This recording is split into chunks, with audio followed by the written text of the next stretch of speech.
In this segment, I want to talk about leads, understanding the actual mechanics of your horse's lead, what's happening when you ask for it, where is it, how do you feel it, how do you know you have it. So we talk about the Lope and the Canter, and people ask me frequently what's the difference between the two, and my smart aleck answer is the Mississippi River.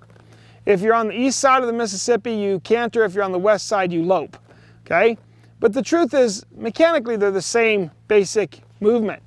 When you have your horse in a lead, he's using the inside of direction hind leg to push off and create the momentum.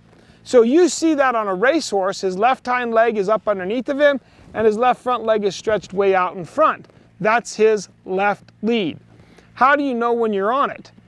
If you feel like you're loping a circle and your horse has got a flat tire, you're probably on the incorrect lead. If you notice that you have one leg to the front and one leg to the back, that's the lead you're on. Whichever toe is pointing further forward, that's the lead your horse is on, and here's why. Your horse's pelvis cants. That's why we call it a canter.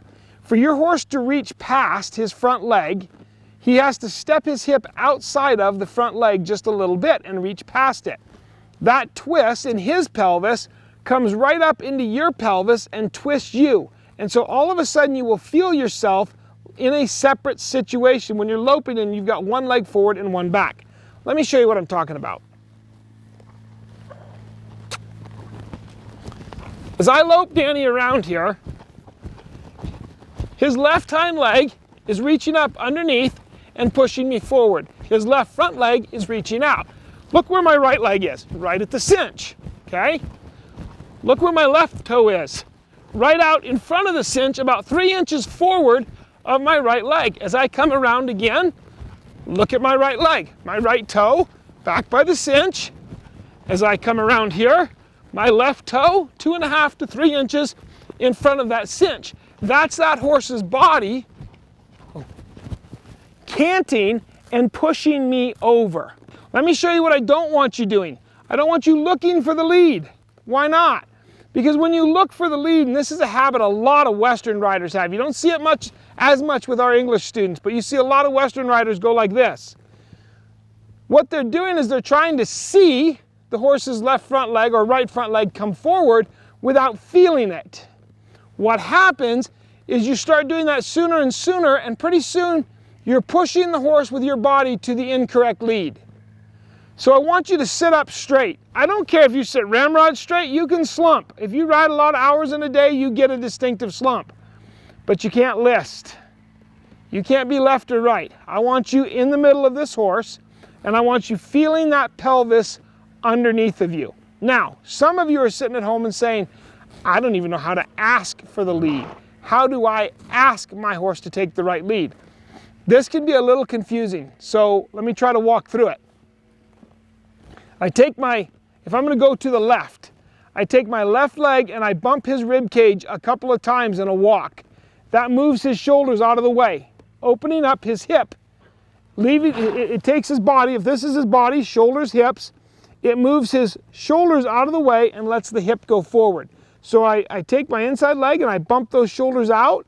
Then I take my outside of the circle leg back to position 3, ask his hip to step over a little bit, use both legs, and off we go. Let me show you. So I step him forward right here, left leg, bump, bump to the right. Right leg says move your hip, and lope. Right there, we take the correct lead. Okay, let me show you that again. Left leg, we're walking forward. Left leg bumps the ribs a couple times out of the way. Right leg moves his hip over, and we messed up. That's okay. Don't worry about that. Left leg bumps his ribs over. Right leg moves his hip, and right there. There we have it, and we've taken the lead. Oh. Let me show you on the other side. It's the exact same thing. As we walk off here, my right leg bumps his ribs out to the left. My left leg pushes his hip right to you right there. Both legs squeeze, and keep your inside shoulder up, okay? Oh, what do I mean? Let me show you again. You push his ribs out, lift your shoulder, lift his hip, and lope. Do you really need to ride around like this? You might for a little while to build the habit in you to stay square. People tend to do this. They tend to want to take their body and take their horse with them. And this automatically throws his weight over there. He automatically moves away from the pressure, right there, okay? So, what you want to do is sit square in the middle of him. Right leg bumps the ribs out of the way, left leg pushes the hindquarters over, and we lope off. And we're taking the consistent lead. Now let's talk about a couple of pitfalls. If you've got a horse who's not taking the correct lead, and you've done these drills in these last couple of sessions, and suddenly you're getting to take the correct lead, get off it. Don't lope on it forever. Lope that horse a half a circle and go lope his good lead for a couple of minutes. Get his good lead tired. Come back, lope his bad lead. What is our natural tendency is to lope the bad lead a long time thinking we're going to make him get comfortable on it. No. What happens if you're, say I'm right-handed, and so I'm using my left hand to do something. What happens? It gets tired way faster than my right hand. So what do? I switch to my right. That's what your horse is going to do. If he's one leaded more than the other, he's going to naturally switch to his comfortable side. So get a short half circle, build it to a circle, build it to 2 circles, 3 circles, and let it go. One of the things that I tell people a lot is none of us lope or canter enough. How much should you canter? You should canter a minimum of 20 minutes a day, 3 days a week. That's a minimum. Now, you say, Ken, I don't canter that much in a month. That's okay. You're not a criminal. You're not a poor horse person. You're not a terrible, no. But if you want your canter to be good, if you want your canter to be smooth, you want your horse to be really good on his leads, then you need to practice it enough for him to get comfortable and be really good. You can't expect to lope him 20 minutes a month and think he's always going to take the correct lead in a step-off lope.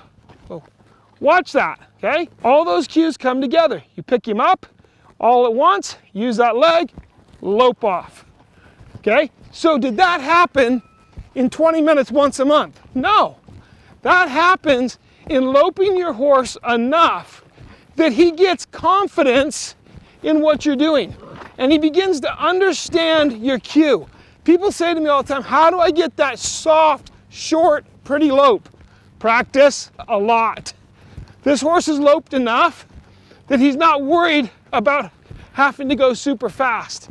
He's not worried about what lead he's on. He's not worried about anything. He knows his job, right? He's loped enough to be comfortable with what we're doing. And that confidence is what I want in my horse. That's how I end up with a horse that lopes a really pretty circle.